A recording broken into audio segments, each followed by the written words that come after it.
ট্যাংরা তবু কাটন বউটাই আমার ভাষণ দেয়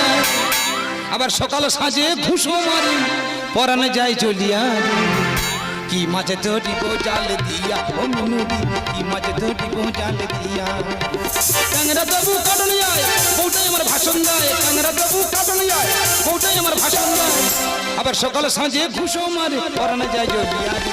মাঝে ধরিব জাল দিয়া ও মিনুদি কি মাঝে ধরিব জাল দিয়া ও মিনুদি কি মাঝে ধরিব জাল দিয়া আজ 2 বছর বাদে আমার মিনুদি আমার বাড়িতে আসছে তাই জালটা নিয়ে বেরিয়েছি এত বড় মাছ ধরবো দিদি আমার খেয়ে ভুলতে পারবে না এই যে কোথায় যাচ্ছ? না না যাবো কোথায় দিদি বাড়িতে আসছে জালটা নিয়ে বেরিয়েছি একটা বড় মতো মাছ ধরবো বলে কি সর্বনাশ, কত কষ্ট করে আমি পুকুরে পালা দিয়ে তার চারিদিকে কান জ্বালিয়ে মাছ করে এইভাবে ধরে আগলে রেখেছি আর সেই মাছ নাকি ধরে ও দিদি খান। দেখো উল্টো কথা বলুন